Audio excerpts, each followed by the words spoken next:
नमस्कार साथियों, Mahesh Taneja Indian and world history YouTube channel पर एक बार पुनः आपका स्वागत है। आज हम बात करने वाले हैं भारत के प्रथम ऐतिहासिक सम्राट चंद्रगुप्त मौर्य के बारे में, जिनका टाइमिंग है 322 से 298 ईसा पूर्व। प्रथम ऐतिहासिक शासक स्वीकार करने का अभिप्राय क्या है? सिकंदर के आक्रमण अर्थात 326 ईसा पूर्व के बाद हमें जितनी भी जानकारियां मिलती हैं वो तिथिबद्ध मिलती हैं, और उसके अलावा बहुत सारे प्रामाणिक ग्रंथों में चंद्रगुप्त मौर्य का स्पष्ट उल्लेख मिलता है। और जो जानकारियां हैं वो केवल कल्पना पर आधारित नहीं, वास्तविकता पर आधारित मानी जाती हैं। इनसे संबंधित पुरातात्विक साक्ष्य तक मिले हैं, और इस आधार पर चंद्रगुप्त मौर्य को भारत का पहला ऐतिहासिक सम्राट माना जाता है। इनके बारे में जानकारी करते समय इनके वंश को हम देखें तो मौर्य वंश है, और ये माना जाता है कि इनका जो मौर्य वंश है वो मयूर से संबंधित रही कुछ बातचीत है। अर्थात क्या है कि मयूर से ही ये मौर्य शब्द की उत्पत्ति मानी जाती है। और ग्रूनबेडेल की बात को यदि हम माने तो वो एक एग्जाम्पल देते हैं। ग्रूनबेडेल का एक एग्जाम्पल है कि लोरिया नंदनगढ़ जो बिहार में है, यहाँ पर एक स्तंभ मिला है अशोक का, और उस अशोक के स्तंभ में हमें मयूर का चित्रांकन मिलता है। और मयूर के चित्रांकन के आधार पर ये तय किया जाता है कि मयूर इस राजवंश का राजकीय चिन्ह रहा, और उसके अलावा इस मयूर की वजह से ही ये शासक मौर्य कहलाए। ठीक है, तो मौर्य वंश के बारे में ये जानकारी हमारे लिए अनिवार्य है। अब बात करते हैं चंद्रगुप्त मौर्य के एक सम्राट के रूप में। तो आपको ध्यान रखना है कि केवल भारतीय संदर्भ में ही नहीं, हमें विदेशी अर्थात यूनानी संदर्भ से भी चंद्रगुप्त मौर्य के बारे में पर्याप्त जानकारियां प्राप्त होती हैं। और यदि हम ये कहें कि वहाँ पर इन्हें सेंड्रोकोटस कहा गया और एंड्रोकोटस कहा गया, इस तरह के नाम यूनानी ग्रंथों में प्राप्त होते हैं, और वो कहानी सी मिलती थी, परंतु ये तय नहीं हो पा रहा था कि ये कौन सा शासक है भारत का। तो विलियम जोन्स, बहुत इम्पोर्टेंट है कि विलियम जोन्स वो महान व्यक्तित्व रहे जिन्होंने सेंड्रोकोटस या एंड्रोकोटस की पहचान चंद्रगुप्त मौर्य के रूप में की। विलियम जोन्स के बारे में हम आपको बता दें कि कलकत्ता में जो एशियाटिक सोसाइटी बनाई गई, एशियाटिक सोसाइटी 1784 कलकत्ता, इसकी जो स्थापना का श्रेय दिया जाता है उसमें विलियम जोन्स का नाम आता है। और विलियम जोन्स ने भारतीय ग्रंथों, भारतीय शासकों और भारतीय संस्कृति पर बहुत सारा काम किया। इन लोगों ने बताया कि भारत की जो मूल संस्कृति है, संस्कृति का जो स्वरूप है वो बहुत उत्तम था। आमतौर पर साम्राज्यवादी इतिहासकार जो है इस बात की आलोचना करते हैं कि भारत के लोग जो हैं वो सभ्य नहीं थे, या भारत के लोगों को जो सभ्यता सिखाई गई वो अंग्रेज़ों ने सिखाई। परंतु विलियम जोन्स जैसे कुछ, मैक्स मूलर, विलियम जोन्स जैसे कुछ लोगों ने ये बताया कि भारतीय संस्कृति डेफिनेटली बहुत अच्छी थी, और इन्होंने ही ये पहचान कराई कि सेंड्रोकोटस या एंड्रोकोटस कोई और नहीं, ये मौर्य साम्राज्य के संस्थापक हैं जिनका नाम चंद्रगुप्त मौर्य है। चंद्रगुप्त मौर्य का जिक्र यदि हम ये कहें कि इन्हें शूद्र माना गया, और शूद्र मानने के पीछे सबसे महत्वपूर्ण जो रचना है वो विशाख दत्त की रचना मुद्रा राक्षस है, और मुद्रा राक्षस में इन्हें वृषल कहा गया है, वृषल कहा गया है, ये भी आपको ध्यान रखना है। उसके अलावा हम जानते हैं कि चंद्रगुप्त मौर्य ने मौर्य साम्राज्य की स्थापना नंद वंश के अंतिम शासक घनानंद को पराजित करके मगध पर अपने साम्राज्य को काबिज किया, और इनकी जो राजधानी थी वो पाटलिपुत्र। ये बहुत इम्पोर्टेंट रहता है कि प्राचीन भारतीय इतिहास में मुख्य रूप से राजधानी कौन सा नगर रहा, तो वो कौन सा था? पाटलिपुत्र। और उदयन के बाद से ही, हर्यक वंश के उदयन के बाद से ही पाटलिपुत्र का महत्व बहुत ज़्यादा रहा। और जब हम जाएंगे गुप्त काल में भी तो पाटलिपुत्र का इतना ही महत्व दिखाई देगा। हालांकि जब पूर्व मध्य काल में हम जाते हैं तो वही स्थिति कन्नौज की हो जाती है। पर फिलहाल आपको ध्यान रखना है कि चंद्रगुप्त मौर्य की जो राजधानी थी वो कौन सी थी? वो पाटलिपुत्र थी। और आपको बता दें, इस पाटलिपुत्र की साम्य या समानता आज की तारीख में पटना के क्षेत्र से की जाती है, जो बिहार की राजधानी है। और उसमें भी यदि हम कहें कि कुम्भहार कुम्भहार और बुलंदी बाग के जो क्षेत्र हैं, ये जो वर्तमान क्षेत्र हैं, ये पाटलिपुत्र के अस्थि अवशेषों पर, या यूं कहिए कि पूर्व अवशेषों पर, पुरावशेषों पर स्थापित नए नगर हैं, कुम्भहार और बुलंदी बाग के क्षेत्र। तो यहाँ पर कौन सा नगर था, तो आपको बता दें यहाँ पर पाटलिपुत्र नगर था। तो उसकी एग्जैक्ट लोकेशन आजकल एग्जाम में पूछ लिया जाता है। तो कुम्भहार और बुलंदी बाग जो है वो किस क्षेत्र में विकसित हुए हैं, वो पाटलिपुत्र, जो प्राचीन पाटलिपुत्र थी, उस क्षेत्र में विकसित नए नगरों के नाम हैं। चलिए बात करते हैं चंद्रगुप्त मौर्य के शासन प्रशासन और उसके कृतित्व की, और हम देखें कि किस तरह से इन्होंने अपने आप को स्थापित कर लिया। चाणक्य की मुख्य भूमिका रही धनानंद के पतन में और मौर्य साम्राज्य की स्थापना में, और इस वजह से इन्होंने चाणक्य को अपना प्रधानमंत्री नियुक्त किया। ये भी ध्यान रखना है आपको कि चंद्रगुप्त मौर्य का जो प्रधानमंत्री है वो कौन, चाणक्य, और चाणक्य के अन्य नाम हमें पता है, कौटिल्य और विष्णुगुप्त, इस तरह के नाम प्राप्त होते हैं। और ये प्रधानमंत्री रहे चंद्रगुप्त मौर्य के, और चंद्रगुप्त मौर्य के बाद जो बिंदुसार शासक बने तो उनके भी कुछ समय तक ये प्रधानमंत्री की भूमिका में दिखाई देते हैं। अब बात करते हैं चंद्रगुप्त मौर्य के कृतित्व की और किस तरह से इन्होंने अपने आप को महत्वपूर्ण स्थिति में गिनवाया। तो आपको बताएं, इनका एक बड़ा योगदान सुदर्शन झील का निर्माण, यहाँ से हम बात शुरू करते हैं। सुदर्शन झील के निर्माण का संदर्भ क्या है, तो आपको बताएं, सौराष्ट्र गुजरात में इन्होंने किसानों के हित में एक झील बनवाई, वहाँ पर आवश्यकता लगी और वहाँ पर इन्होंने सौराष्ट्र गुजरात क्षेत्र में एक झील बनवाई और उस झील का नाम रखा गया सुदर्शन झील। सुदर्शन झील का निर्माता चंद्रगुप्त मौर्य, और यदि हम ये कहें कि इनके किस राज्यपाल ने या सौराष्ट्र में कौन सा राज्यपाल था, तो ये पुष्यगुप्त नाम के राज्यपाल ने सुदर्शन झील के निर्माण के कार्य को पूर्ण कराया। यहाँ से हमको चंद्रगुप्त मौर्य की लोगों के प्रति समर्पण की भावना दिखाई देती है और किसानों के हित में इस तरह का कार्य महत्व रखता है। हालांकि आपको बता दें, ऐसा नहीं है कि चंद्रगुप्त मौर्य के अलावा बाद के शासकों ने इस पर ध्यान नहीं दिया। इनके बाद अशोक ने जीर्णोद्धार कराया, उसके बाद रुद्रदामन शक शासक जो थे उन्होंने महत्वपूर्ण कार्य कराया सुदर्शन झील के बारे में, और गुप्त काल के शासक स्कंदगुप्त का नाम भी यहाँ पर लेना होगा, जिन्होंने इस सुदर्शन झील के या जनता के हित में इस तरह के प्रयास को हमेशा आगे बढ़ाया और महत्वपूर्ण कार्य इस झील के बारे में किया। इस झील के बारे में हमें जो जानकारी प्राप्त होती है वो रुद्रदामन के जूनागढ़ अभिलेख से प्राप्त होती है। ठीक है, ये हम जब गुप्तकाल पढ़ेंगे तो उसके बारे में बहुत सारा डिटेल करेंगे। रुद्रदामन का जूनागढ़ अभिलेख या गिरिनार अभिलेख भी कहते हैं इसे, ये भारत में संस्कृत भाषा का पहला अभिलेख माना जाता। संस्कृत भाषा का पहला अभिलेख रुद्रदामन का जूनागढ़ अभिलेख, और इसमें सुदर्शन झील से संबंधित जो भी काम हुआ उन सब के बारे में, उन शासकों के बारे में महत्वपूर्ण जानकारियाँ प्राप्त होती हैं, राज्यपालों के बारे में भी जानकारियाँ प्राप्त होती हैं। ठीक है, अब बात करते हैं चंद्रगुप्त मौर्य के समय हुए एक यूनानी आक्रमण की, और वो यूनानी आक्रमण किसने किया, तो आपको ध्यान रखना है 305 ईसा पूर्व में चंद्रगुप्त मौर्य पर सेल्यूकस निकेटर का आक्रमण हुआ।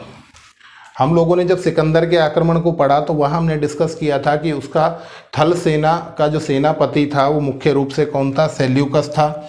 जब सिकंदर लौट गए तो सिकंदर ने लौटते हुए कुछ क्षेत्र सेल्यूकस को दिए, और बाद में यह व्यक्ति सीरिया के शासक के रूप में मुख्य भूमिका में आ गया, और इन्होंने 305 ईसा पूर्व में भारत पर आक्रमण किया। और उस समय भारत के सम्राट कौन थे, चंद्रगुप्त मौर्य, अर्थात मगध के सम्राट। भारत के सम्राट कहने का अभिप्राय ये है क्योंकि बहुत बड़े क्षेत्र के सम्राट यही थे। तो 305 ईसा पूर्व में आक्रमण हुआ और इस आक्रमण में सेल्यूकस पराजित हुए।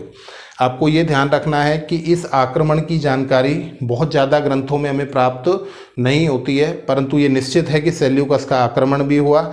इसको आप द्वितीय यूनानी आक्रमण कह सकते हैं। इसका बड़ा प्रभाव रहा, और प्रभाव ये रहा कि चंद्रगुप्त मौर्य ने विजय प्राप्त की, और इस विजय के बाद एक संधि करनी पड़ी सेल्यूकस निकेटर को। और इस संधि की एक दो मुख्य शर्तें हैं जिसका हम जिक्र करें।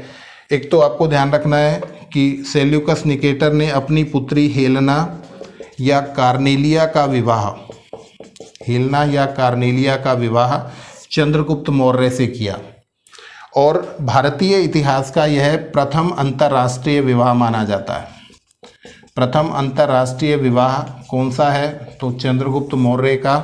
और किसके साथ है? तो सेल्यूकस की पुत्री हेलेना या कार्नेलिया के साथ।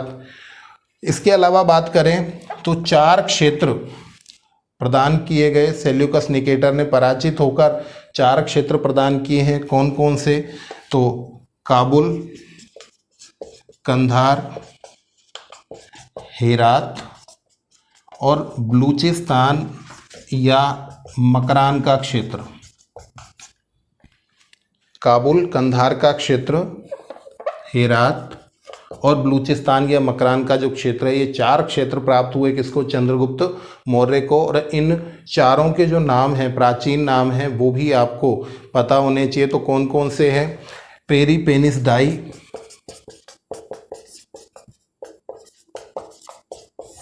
अराकोसिया, एरिया और जेड्रोसिया। ये हमसे एग्जाम में पूछे जाते हैं। तो काबुल, कंधार हम आमतौर पे एक साथ ही बोलते हैं, तो इसी क्रम में आपको याद रखना है। पेरीपेनिस डाई, अराकोसिया, एरिया, हेरात एक जैसा लगता है, और जेड्रोसिया मतलब बलूचिस्तान और मकरान का जो क्षेत्र है।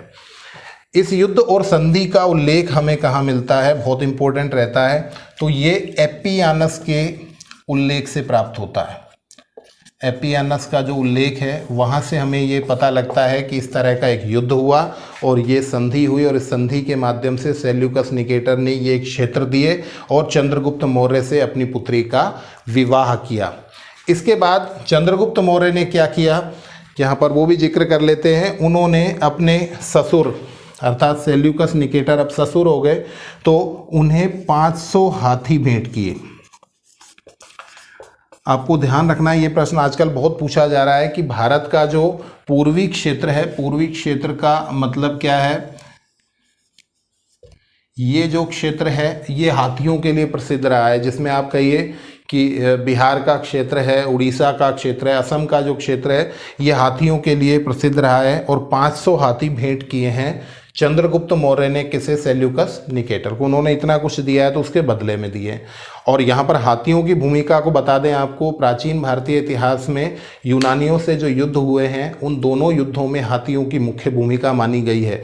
और ये माना गया है कि हाथियों की वजह से ही चंद्रगुप्त मौर्य विजयी हो गए, क्योंकि इस तरह का मतलब हाथी जो थे वो पश्चिम में नहीं थे। सीरिया के शासक या यूनानी शासकों के पास हाथी नहीं थे, और हाथियों के प्रभाव से ही चंद्रगुप्त मौर्य का जो बल है वो बढ़ गया।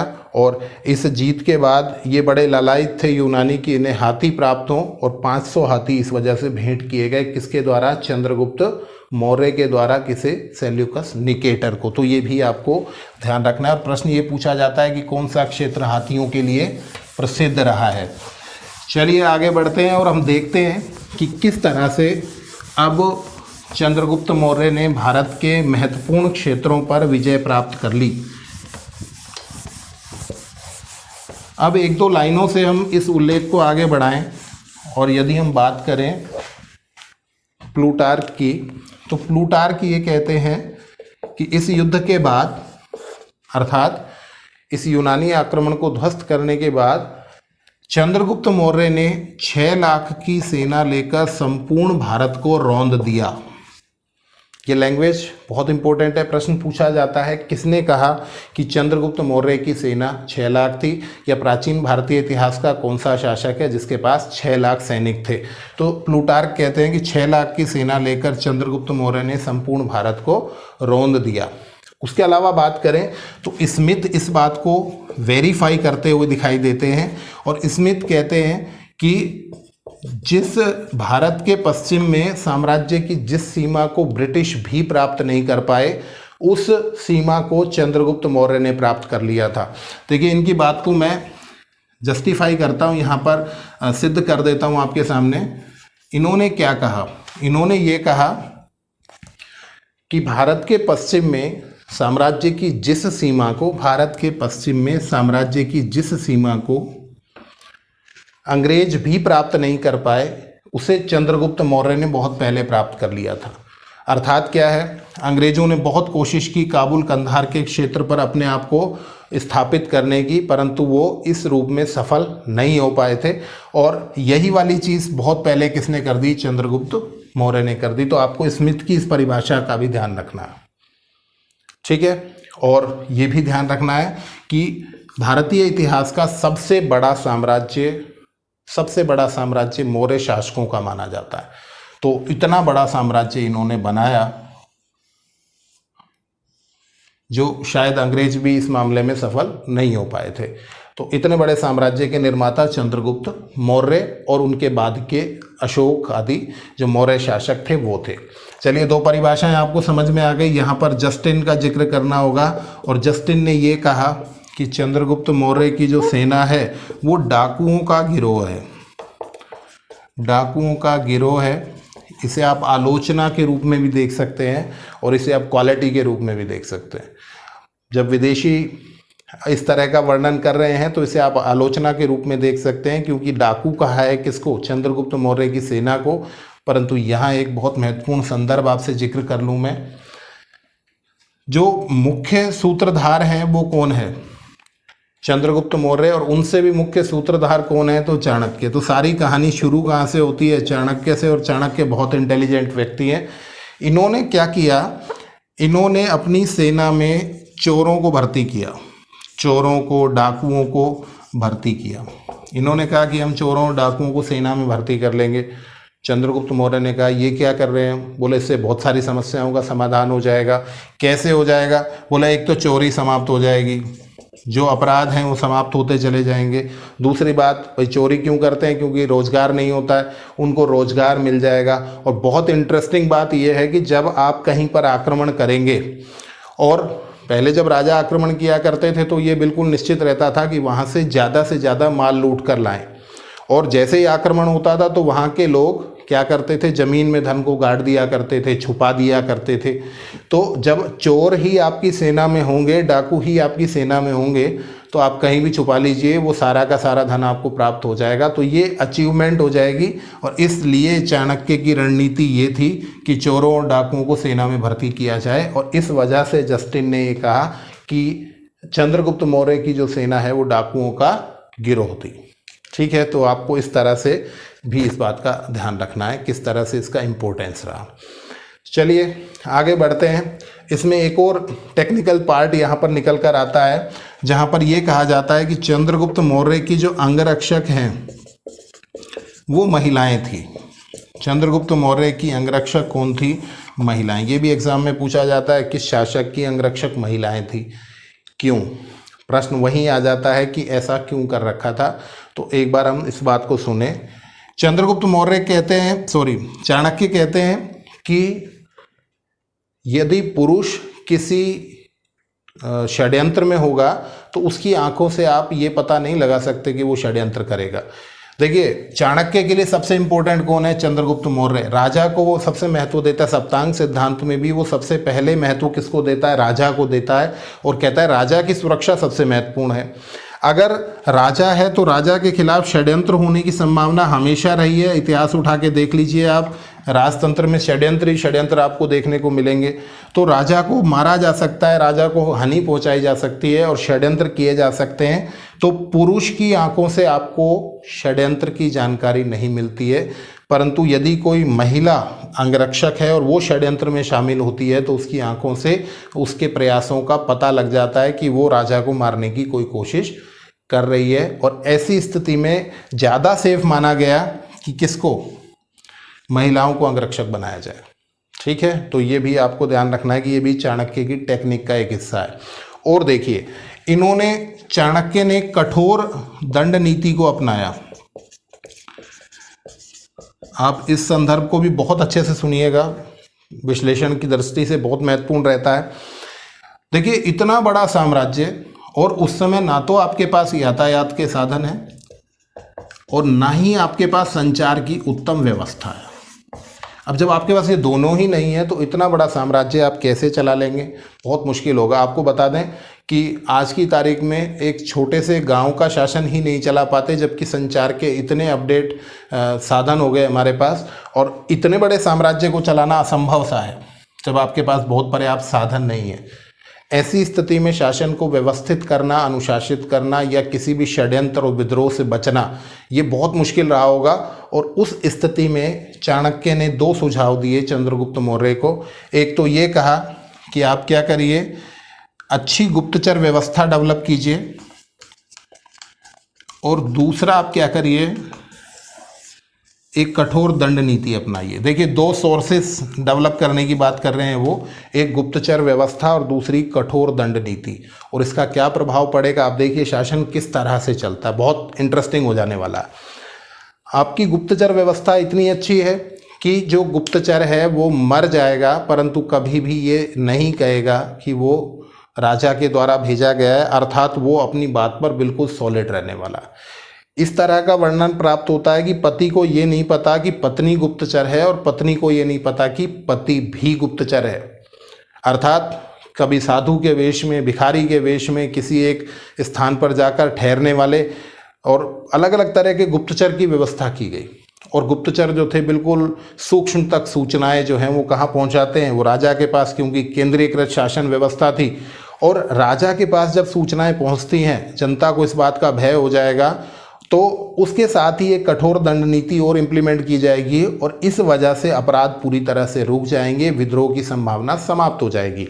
देखिए कैसे, कोई भी व्यक्ति विद्रोह की बात करना चाहेगा तो वो जब सामने बात करेगा तो उसे ये नहीं पता है कि सामने वाला व्यक्ति गुप्तचर हो सकता है, तो वो बात करने से डरेगा। विद्रोह के लिए कुछ लोगों को आप इकट्ठा करेंगे, कुछ लोगों को आप विश्वास में लेंगे, पर यहाँ पर तो संभावना ही नहीं बनती है। और फिर भी आपने ऐसा कर दिया तो आपको डर इस बात का है, कठोर दंड नीति का, कि अगर आपने झूठ बोला तो आपकी जीभ काट ली जाएगी, अगर आपने किसी का अपमान किया तो जीभ काट ली जाएगी, आपने चोरी की तो आपके हाथ काट लिए जाएंगे, आपने महिला को बुरी दृष्टि से देखा तो आपकी आंखें निकाल ली जाएंगी। जब इतनी कठोर दंड नीति होगी तो मुझे बताइए कोई क्या विद्रोह करेगा? कोई पूछेगा भैया राजा कैसा है? बोले बहुत अच्छा आदमी है। सच बता, बोला नहीं नहीं बहुत अच्छा आदमी। आप बुराई कर ही नहीं पाएंगे, आप बुराई करेंगे तो आपको लगेगा कि मैं समस्या में पड़ जाऊंगा। ठीक है, तो इस तरह से हम समझ सकते हैं कि गुप्तचर व्यवस्था और कठोर दंड नीति इस मौर्य साम्राज्य की जो व्यवस्था है उसका बेसिक है, उसका आधार है। अब इतना तो आप लोग समझ ही गए होंगे कि चंद्रगुप्त मौर्य इतने महान सम्राट क्यों हैं, क्योंकि उनके पास चाणक्य हैं, और चाणक्य की जो पॉलिसीज़ हैं आपने देखा किस तरह से इतना बड़ा साम्राज्य, और कोई व्यक्ति विद्रोह के बारे में सोचेगा भी नहीं। क्यों नहीं सोचेगा? क्योंकि कठोर दंड नीति है, कठोर गुप्तचर व्यवस्थाएं हैं, और ये वो कारण है जिसकी वजह से मौर्य साम्राज्य इतनी दूर तक प्रसारित रहा और स्थायित्व की स्थिति हमको देखने को मिल जाती है।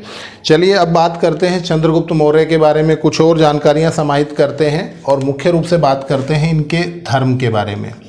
तो धर्म के बारे में ये कहा जाता है कि चंद्रगुप्त मौर्य को जैन धर्म में दीक्षित किया भद्रबाहु ने। भद्रबाहु के बारे में बताएं आपको, ये माना जाता है कि जो जैन साहित्य है उसका जो प्राचीनतम संदर्भ है वो है 14 पूर्व या 14 पूर्व, अर्थात जो महावीर स्वामी के द्वारा बेसिक नॉलेज दी गई, या यूं कहिए कि उपदेश दिए गए, जो मूल जानकारी प्रदान की गई थी वो 14 पूर्व या 14 पूर्व में संकलित थी।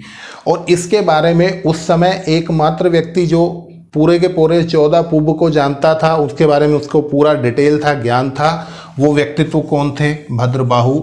और इन्होंने कल्पसूत्र लिखी है। इन भद्रबाहु ने ही जैन धर्म में दीक्षित किया चंद्रगुप्त मौर्य को। ठीक है, और इसी के साथ आपको बता दें चंद्रगुप्त मौर्य के समय में ही प्रथम जैन संगीति का आयोजन हुआ। और प्रथम जैन संगीति के बारे में शॉर्ट में बातचीत कर लेते हैं हम। प्रथम जैन संगीति की जो अध्यक्षता की वो स्थूलभद्र ने की।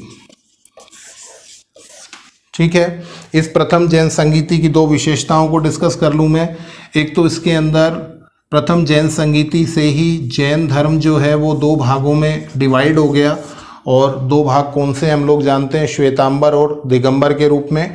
और इस प्रथम जैन संगीति में ही जैन साहित्य के जैन आगम के 12 अंगों का संकलन किया गया। ठीक है, जैन आगम या जैन साहित्य के 12 अंगों का संकलन कब किया गया, तो प्रथम जैन संगीति में किया गया। अब देखें हुआ क्या, पाटलिपुत्र में 14 वर्षों का अकाल पड़ा, 12 वर्षों का अकाल पड़ा। और 12 वर्षों के इस अकाल के बारे में ये कहा जाता है कि भद्रबाहु, जो स्थूल भद्र के भाई माने जाते हैं, 12 वर्षों के अकाल के समय भद्रबाहु अपने कुछ अनुयायियों के साथ दक्षिण भारत चले गए। और जब ये दक्षिण भारत में चले गए तो 12 वर्ष के बाद जब वो लौट कर आए, अकाल के बाद जब वो लौट कर आए, तो उन्होंने ये देखा कि उत्तर भारत में जो जैन धर्म का मूल स्वरूप है वो चेंज है। चेंज मतलब जो जैन धर्म के कठोर सिद्धांत थे उनमें कहीं ना कहीं शिथिलन प्रदान कर दिया गया, उन सिद्धांतों की अवहेलना कर दी गई, और यूँ कहिए कि उसमें परिवर्तन कर दिया गया तो ज़्यादा ठीक रहेगा।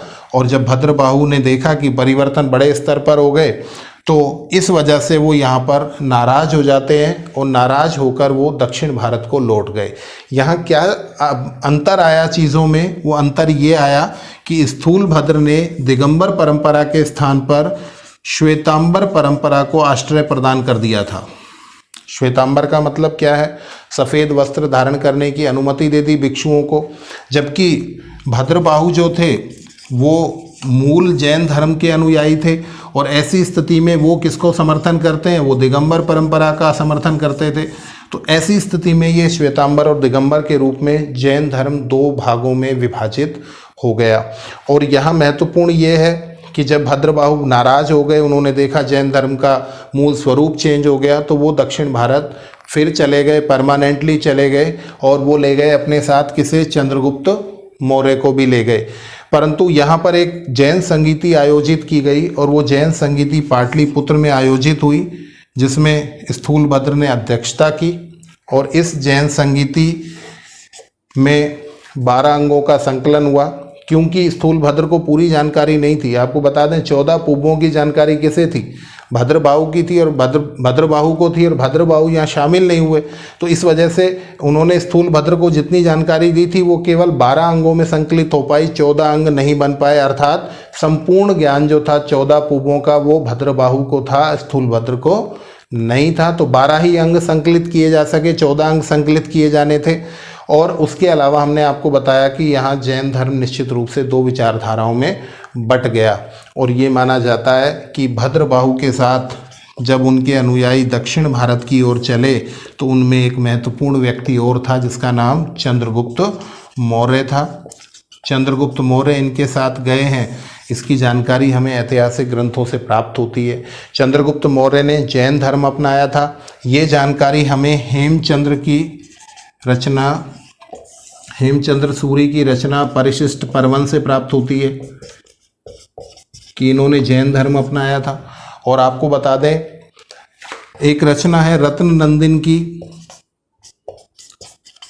भद्रबाहु चरित, बहुत इंपॉर्टेंट है। रत्ननंदिन की एक रचना है भद्रबाहु चरित, और इसके अंदर हमें ये पता लगता है कि चंद्रगुप्त मौर्य जो हैं वो भद्रबाहु के साथ ही दक्षिण भारत चले गए, और वहाँ पर श्रवण बेलगोला कर्नाटक में चंद्रागिरी पर्वत पर इन्होंने सल्लेखना के द्वारा या संथारा के द्वारा अपने प्राणों को त्याग दिया। ठीक है, सल्लेखना या संथारा के द्वारा प्राणों को त्याग दिया। और हम जानते हैं कि जैन धर्म में ये एक ऐसी परंपरा है जिसमें उपवास के द्वारा प्राण त्याग दिए जाते हैं। तो ये सल्लेखना और संथारा के द्वारा प्राण त्यागने वाला भारतीय इतिहास का प्रथम शासक कौन स्वीकार किया जाता है, तो वो चंद्रगुप्त मौर्य स्वीकार किया जाता है। ठीक है, इसके अलावा राष्ट्रकूट शासक भी हुए हैं, इंद्र चतुर्थ हुए, उनके बारे में भी कहा जाता है कि उन्होंने सल्लेखना के द्वारा प्राणों को त्याग दिया था। तो ये हमारे लिए बहुत इंपॉर्टेंट फैक्ट होगा कि चंद्रगुप्त मौर्य ने सल्लेखना या संथारा के द्वारा प्राण त्यागे। ये जैन धर्म की एक मूल परंपरा मानी जाती है। तो इस तरह से चंद्रगुप्त मौर्य का शासन और उनका जीवन समाप्त हो गया। हम देखें तो किसानों के हित में सुदर्शन झील का निर्माण, विदेशियों को भारत से निकालना, प्रथम अंतर्राष्ट्रीय विवाह करना और अपने देश की या यूं कहिए मगध क्षेत्र की प्रतिष्ठा को आगे बढ़ाना, इन सब उपलब्धियों के साथ जैन धर्म को संरक्षण प्रदान करना, ये सारी उपलब्धियां हैं। और मैं कहूँ कि सबसे बड़े साम्राज्य की स्थापना भारतीय इतिहास में, और चाणक्य के माध्यम से अनमोल महत्वपूर्ण नीतियों को अपनाते हुए आगे के शासकों के लिए मार्ग प्रशस्त करने का मुख्य काम किसने किया? तो वो चंद्रगुप्त मौर्य ने किया। तो एक महान शासक के रूप में हम इन्हें देखते हैं। और इनके दरबार में दो मुख्य व्यक्तित्व थे, उनका जिक्र किए बिना हम बात को समाप्त नहीं कर पाएंगे। एक तो चाणक्य के बारे में थोड़ी सी बात कर लेते हैं और थोड़ी सी बातचीत कर लेते हैं मेगस्थनीज के बारे में। देखिए, चाणक्य, जिनका नाम हमने कहा कि कौटिल्य भी है और जिनका नाम विष्णुगुप्त भी है, कुटिल नीतियों की वजह से कौटिल्य कहलाते हैं। और इन तीनों नामों के साथ ये व्यक्ति जो है ये ब्राह्मण है। आपको एक इंटरेस्टिंग फैक्ट यहीं बता देता हूँ मैं, मौर्य साम्राज्य की स्थापना कराने वाला भी एक ब्राह्मण था और मौर्य साम्राज्य को समाप्त करने वाला भी एक ब्राह्मण था। स्थापना कराने वाले चाणक्य थे, समाप्त करने वाले पुष्यमित्र शुंग थे, और दोनों ही ब्राह्मण थे। ये इंटरेस्टिंग फैक्ट रहेगा आपके लिए। चलिए, ये चाणक्य जो थे ब्राह्मण थे, इन्होंने एक रचना लिखी जिसका नाम अर्थशास्त्र है। अर्थशास्त्र के बारे में ये पूछा जाता है कि ये किस विषय से संबंधित है, तो राजनीति पर आधारित है। और इस रचना के बारे में इसमें 15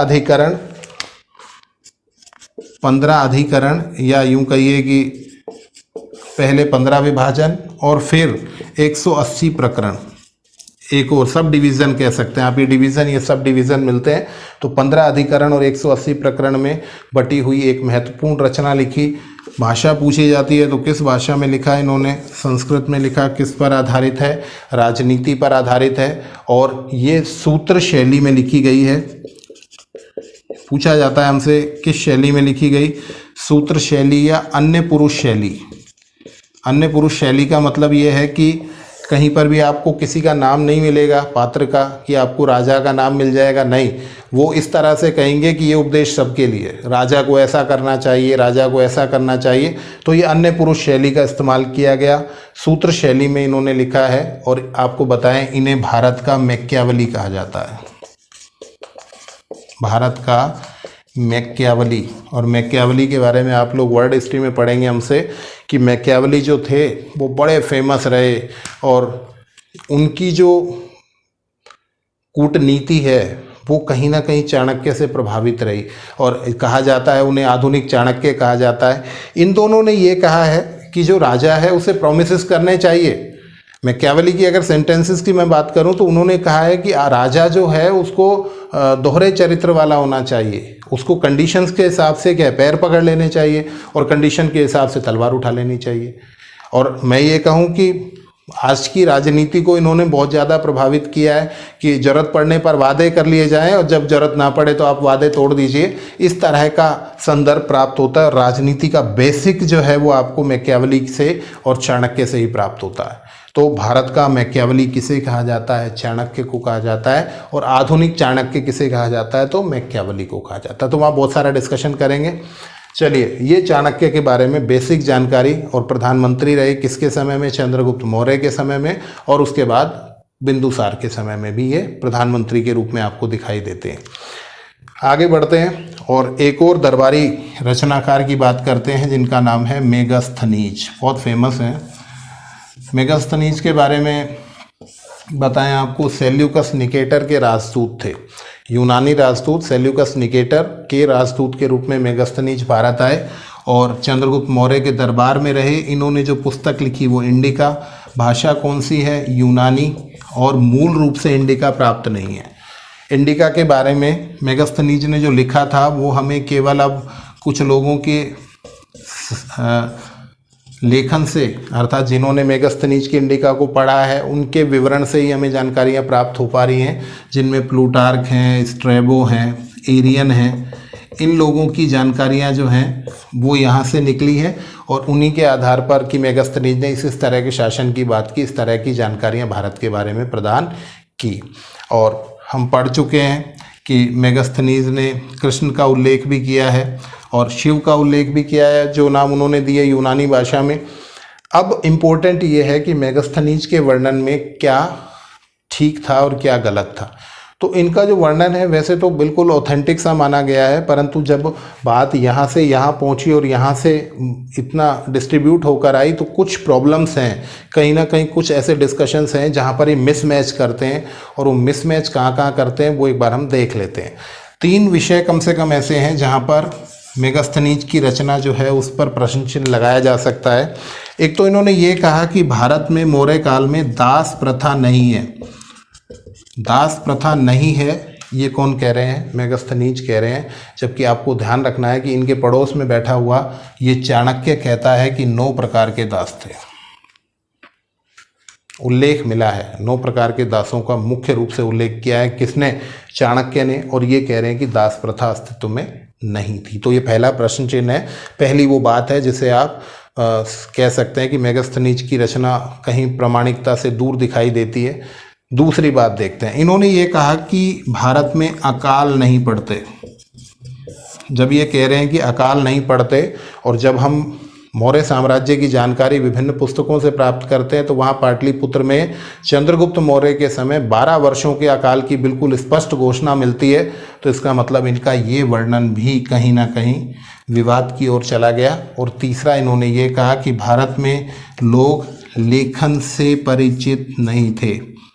अब मज़े की बात यह है कि अगर आप चाणक्य को चंद्रगुप्त मौर्य का समकालीन मानते हैं तो ये पड़ोस में बैठा व्यक्ति ही लिख रहा है, और आप कह रहे हैं कि भारत के लोग लेखन से अर्थात लिखने की लिपि से परिचित नहीं है। तो लेखन से परिचित नहीं है, लेखन लिपि से परिचित नहीं है, तो ये वर्णन भी इनका कहीं ना कहीं विवादित है। और हमसे एग्जाम में ये पूछे जाते हैं कि निम्न में से कौन सा वर्णन मेगास्थनीज का नहीं है। इनका एक और महत्वपूर्ण जो संदर्भ है वो आपको ज़रूर ध्यान रखना है कि इन्होंने नगर प्रशासन के बारे में ये कहा है कि 5-5 लोगों की 6 समितियां शासन संचालित करती थी। हालांकि प्रशासन में हम इस सारी बातचीत को लेकर आएंगे, पर फिलहाल आप एक बार ध्यान रखें कि 5-5 लोगों की 6 समितियों के माध्यम से नगर प्रशासन चलाया जाता था। ये वाली बातचीत भी किसने की है? तो ये मेगास्थनीज ने की है। ये भी हमारे लिए इम्पोर्टेंट रहता है और एग्ज़ाम में क्योंकि पूछा जाता है तो हम यहाँ पर इसका डिस्कशन कर रहे हैं। ठीक है, तो चंद्रगुप्त मौर्य पहले ऐतिहासिक सम्राट, इनके भारत में शासन स्थापना का प्रभाव ये पड़ा कि भारत के लोग सशक्त स्थिति में आ गए, यूनानियों के आक्रमण का भय समाप्त हो गया, विदेशियों पर विजय की परंपरा स्टार्ट हो गई, और कहीं ना कहीं आगे जाकर सांस्कृतिक धरोहरों को संरक्षण मिलना शुरू हुआ, जहां अशोक अभिलेखों के माध्यम से बड़े आराम से शासन कर पा रहे हैं। और उस आराम से शासन करने का जो बेसिक तैयार किया, जो बेस दिया, वो किसने दिया? चंद्रगुप्त मौर्य ने दिया। और कहीं ना कहीं भारत की जो संस्कृति संरक्षित रह पाई, या यूँ कहिए कि भारत की संस्कृति को आगे बढ़ने का जो अवसर मिला, विभिन्न धर्मों को जो संरक्षण मिला, जैन धर्म को, बौद्ध धर्म को, ब्राह्मण धर्म को, और भारत के लोग बड़ी स्वच्छंदता और स्वतंत्रता से अपना जीवन यापन कर पाए, तो उसमें एक मुख्य भूमिका रही चंद्रगुप्त मौर्य की। क्योंकि यदि ये पराजित हो जाते, यूनानी आक्रमणों के दबाव में आ जाते और साम्राज्य को अच्छे से संचालित नहीं कर पाते, तो संभवतः हम बहुत पहले ही गुलाम हो जाते। और बहुत अच्छे से शासन किया इन्होंने और जैन धर्म को संरक्षण प्रदान किया। तो ये सारी बातें हमारे लिए इम्पोर्टेंट हो जाएंगी। चलिए अगली क्लास में बात करेंगे और शासकों की और महत्वपूर्ण जानकारियों की मौर्य साम्राज्य के बारे में। जुड़े रहिए Mahesh Taneja Indian and world history YouTube channel से। बहुत बहुत धन्यवाद।